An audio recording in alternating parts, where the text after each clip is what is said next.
Have you ever found yourself saying, maybe this time he really means it? Maybe if I'm more patient, he'll finally see my worth. Maybe if I love him the right way, he'll become the man I know he could be.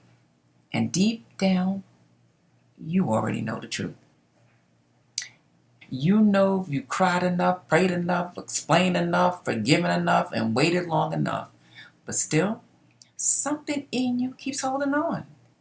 And it's not because you're weak, not because you're foolish, not because you don't know better, but because sometimes letting go of him feels like letting go of a version of you you've been hoping for your whole life. And that's what we're going to talk about today. I'm Natalie Manning, founder and CEO of She's Taken Her Life Back, author of What About Me? Healing the Soul of a Daddyless Daughter. I'm a certified trauma relational and mindset coach and a behavioral health professional with over 30 years of experience. And today, we're talking about a painful question that so many women carry silently. I keep hoping he'll change. Why is it so hard to let go? Now, I want to speak directly to women who has it all together in so many areas of her life. You are successful, you are responsible, you show up at work. You manage teams, projects, clients, patients, students, employees, families, and responsibilities. People come to you for advice.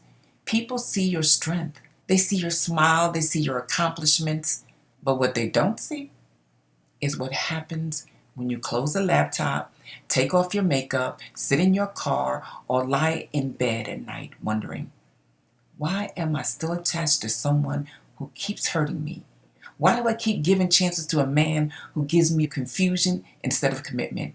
Why can't I make wise decisions everywhere else, but when it comes to him, I keep going back? If that's you, I want you to take a deep breath, because this conversation is not about shame. This is not about blaming you. This is not about calling you desperate, needy, or broken. This is about understanding what is happening emotionally, relationally, and spiritually so you can begin making different choices from a place of awareness and power. Because healing is not just about walking away. Sometimes healing begins with finally understanding why you stayed. Let's start here. A woman can know a relationship is unhealthy and still feel emotionally attached. Those two things can be true at the same time. You can know he's inconsistent and still miss him. You can know he's emotionally unavailable and still want his attention. You can know he keeps disappointing you and still hope the next conversation will be different. That doesn't mean you're confused about reality. It means your heart, your history, your nervous system, your unmet needs, and your hope are all tangled together. Sometimes we can be attached because the relationship is not bad all the time, and that's what makes it so hard. If he were cruel every day, cold every day, distant every day, unavailable every day, it might be easier to see clearly. But he may have moments where he is kind, moments where he's affectionate, moments where he can say the right things, moment where he looks you in a way that makes you believe, there he is. That's the man I fell for. And those moments become emotional evidence.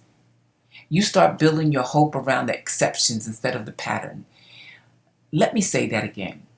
Sometimes we build our hope around the exceptions instead of the pattern. The pattern may be inconsistency, the pattern may be avoidance, the pattern may be broken promises, the pattern may be emotional distance, the pattern may be him giving you just enough to keep you connected, but not enough to make you feel secure. But then he has a good day. He sends those sweet texts. He apologizes. He tells you he knows he needs to do better. He says he's never felt this way before. He talks about the future. And suddenly your heart says, see, he can change. But beautiful soul, potential is not the same as partnership. A good moment is not the same as emotional safety. An apology is not the same as transformation. And the chemistry is not the same as commitment. One of the hardest things to let go of is not always the man himself. Sometimes what you're really trying to let go of is the dream you attached to him, the future you imagined, the version of him you believe he could become, the relationship you thought you were building, the emotional investment you made. You may not just be grieving what happened, you may be grieving what you hoped would happen. You may be grieving the wedding you imagined, the blended family you pictured, the holidays you saw in your mind, the trips, the home, the partnership, the late night conversations, the emotional security, the feeling of finally being chosen. And when a woman has waited a long time to feel chosen, hope can be addictive because hope says, don't give up yet. Hope says, maybe he just needs more time. Hope says, maybe his childhood made him this way. Hope says, maybe if I'm patient enough, loving enough, understanding enough, he'll finally become available. And yes, compassion does matter. Understanding someone's wounds matter. But hear me clearly. His wounds may explain his behavior, but they do not excuse him from responsibility. You can have passion for what he has been through and still tell the truth about what his behavior is doing to you. You can understand his pain and still stop volunteering to be wounded by it. You can love someone and still recognize that love without emotional safety will cost you your peace. Sometimes we confuse hope with wisdom, but hope without evidence becomes fantasy. And fantasy will keep you loyal to a version of a man who is not actually showing up in real life. I want you to ask yourself, am I in love with who he is consistently? Or am I attached to who he becomes occasionally? Am I responding to his pattern? Or am I waiting for his potential?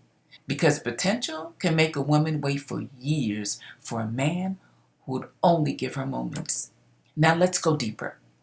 For many women, especially women who grew up with a father wound, abandonment wound, rejection wound, or emotional neglect, letting go can feel much bigger than ending a relationship. It can feel like reopening an old wound. Maybe your father was absent physically, maybe he was in the house but emotionally unavailable, maybe he provided financially but not emotionally, maybe he was inconsistent. Maybe you never knew what version of him you were going to get.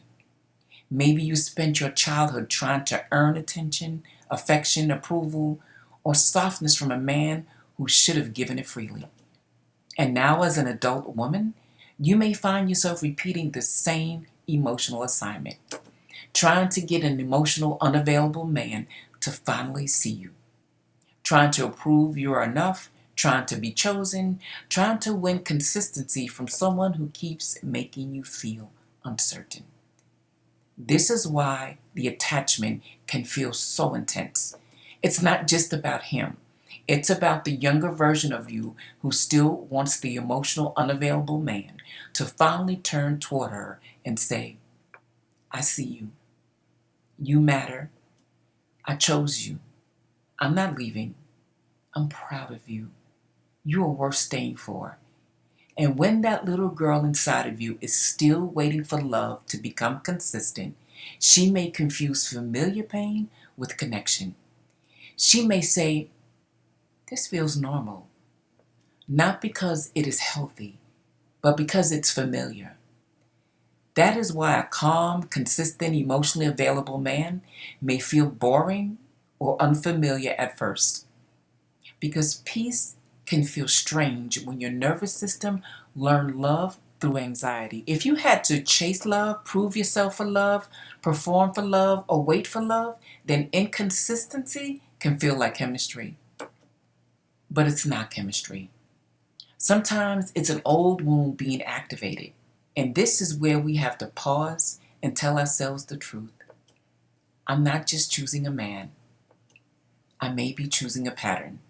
And if I want a different relationship, I have to heal the part of me that keeps mistaking the pattern for love. Let me give you a few examples.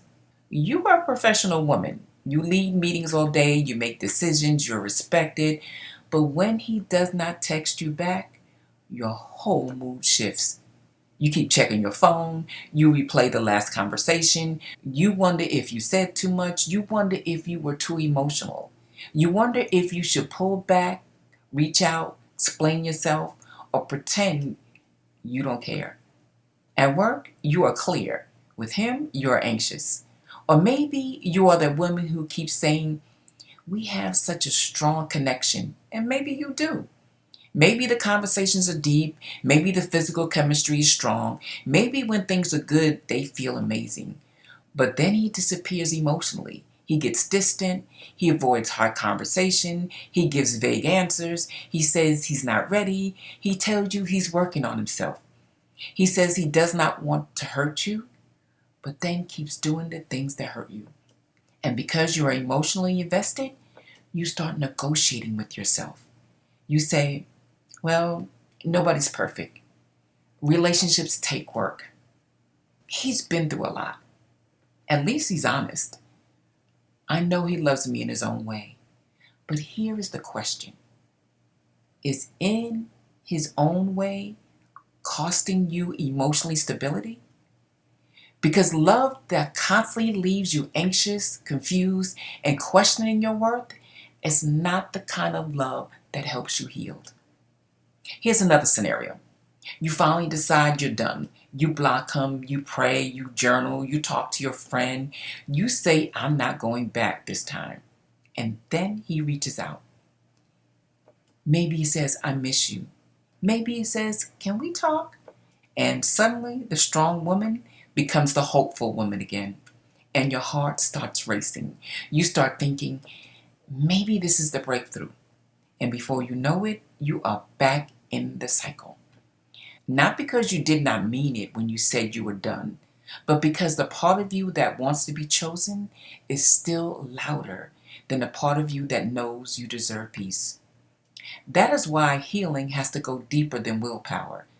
You cannot just tell yourself, "I'm done," if the wound inside is still saying, "But what if this time he stays?" Let me give you key breakthroughs. Breakthrough number one. Attachment is not always evidence of love. Just because you miss him does not mean he's good for you. Just because you crave him does not mean he is your person. Just because you feel pulled back in does not mean God is telling you to return. Sometimes attachment is simply your nervous system reaching for what is familiar. Breakthrough number two. Potential is not a relationship. A man's potential can't hold you at night. His potential can't communicate consistently. His potential cannot take accountability. His potential cannot build emotional safety. You cannot build a healthy relationship with who someone could be while ignoring who they keep choosing to be. Now, this is breakthrough number three. Mixed signals create strong emotional bonds.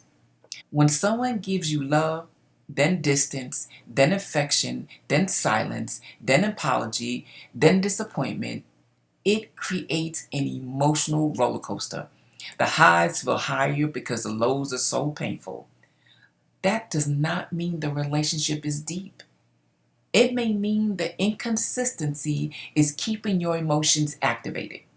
Breakthrough number four. You do not have to hate him to let him go. Some women stay because they think, but he's not a bad person. He may not be. He may have good qualities. He may have real pain. He may care about you in some way. But the question is this relationship healthy for me? Is this relationship aligned with the woman I'm becoming? Does this relationship support my healing or keep me reopening my wounds? You can release someone without demonizing them. You can love someone and still choose yourself. Breakthrough number five. Letting go is not a loss of love.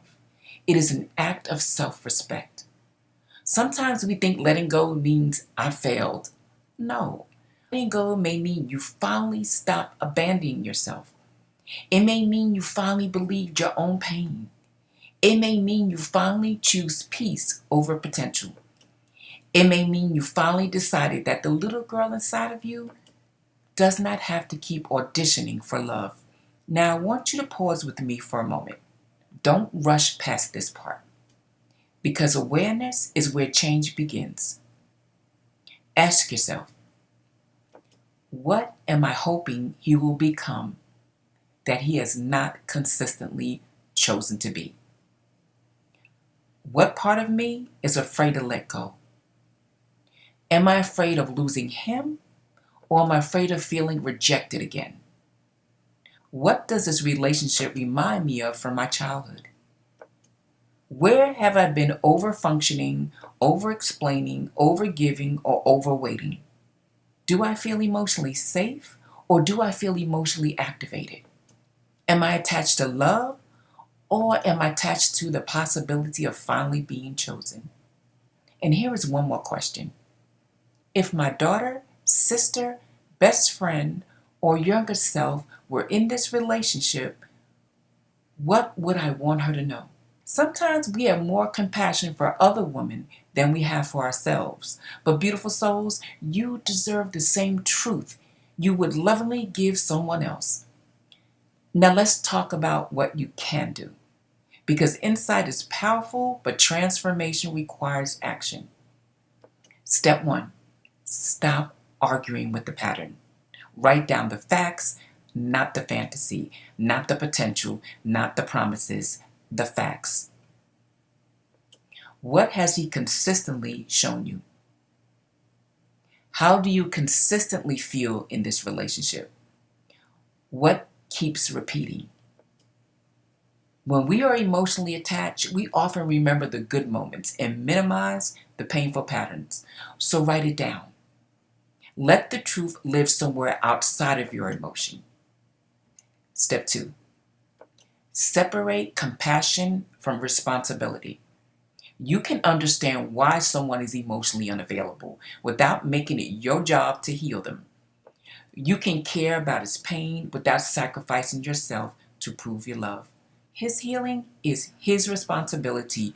Your healing is yours. That does not make you cold, that makes you clear. Step 3. Identify the wound being activated. Ask yourself, what does the situation make me feel? Rejected, invisible, not enough, abandoned, replaceable, unchosen? Then ask, when have I felt this before? Because often the intensity of your reaction is not only about the present moment. It is connected to an old emotional injury that has not fully healed. Step 4. Create emotional distance before making emotional decisions. Do not make decisions from panic. Do not text from desperation. Do not call because your anxiety is screaming. Pause, breathe, pray, journal, call a grounded person. Give yourself time to come back to your adult self because your wounded self may want immediate reassurance, but your healed self needs the truth. Step 5. Build a support system that tells you the truth. You need people around you who love you enough not to help you romanticize dysfunction. Not people who shame you. Not people who say, girl, you're stupid. No, you need emotional support. People who can say, I understand why this is hard, and I also want you to remember what this is costing you. That is one reason why I created my Facebook community, to help women break free from emotionally unavailable men. Because healing requires safe spaces where women can tell the truth without being judged. Step 6. Rebuild the relationship with yourself. Every time you abandon yourself to keep him, you teach yourself that your needs does not matter. So start keeping promises to yourself. Start small. If you say you're going to journal, journal. If you say you're going to rest, rest. If you say you're not going to check his page, don't check it. If you say you need space, honor that space. Self-trust is rebuilt through repeated self-honoring decisions. Step 7. Get clear about the standard, not just the feeling. A healthy relationship is not about how much you like him. It's about emotional safety. It's about consistency, mutual effort, accountability, communication, respect, shared values, capacity for love. You're not just looking for attraction, you're looking for alignment. And alignment requires more than just chemistry. Beautiful soul, I know this is not easy. I know letting go can feel like grief. I know it can feel like your heart is fighting your wisdom. I know you have days where you feel strong and days where you want to go back. But I need you to hear this. You are not behind. You are not broken. You are waking up. And sometimes waking up hurts before it heals. Because once you begin seeing the pattern, you can no longer unsee it. Once you begin telling yourself the truth, fantasy starts losing its power. Once you begin choosing yourself, the old version of you will grieve what you used to tolerate. But that grief is not the end of your story. That grief may be the doorway into your freedom. You are allowed to want love. You are allowed to desire partnership. You are allowed to want to be held, to be chosen, protected, seen, and cherished. There is nothing wrong with wanting love. But the love you desire should not require you to disappear. It should not require you to shrink. It should not require you to beg for consistency. It should not require you to abandon your peace just to keep the connection. The goal is not to become hard. The goal is to become healed. The goal is to not stop loving. The goal is to stop confusing pain with love. The goal is not to punish him. The goal is to rescue yourself from the cycle. Because the woman you're becoming cannot build herself around a man who only gives her pieces of himself. You are not here to chase potential. You are here to heal, rise, and build a life where love feels safe, mutual, and whole. So if you keep hoping he'll change, I want you to shift that question today. Instead of only asking, will he change? Ask yourself, what is this relationship asking you to ignore? What part of me still believes I have to wait to be chosen? What is the relationship asking me to ignore? And what would change in my life if I finally choose myself? That is where your healing begins. If this message spoke to you, I want you to do 3 things. First, subscribe to this channel because we're going to keep having honest, healing conversations about father wounds, toxic relationship patterns, emotional unavailability, self-abandonment, and what it looks like to take your life back. And second, I want you to join our community on Facebook. We are a private community to help women break free from emotionally unavailable men. You need a safe place where you can be supported, encouraged, and reminded of who you're becoming.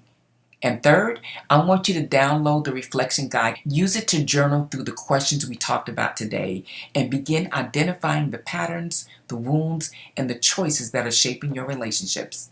And before you go, I want you to put this in the comments. I choose peace over potential. Because sometimes your next level begins with one honest decision. Beautiful soul, it's time to stop waiting for someone else to become ready. It's time for you to come back home to yourself.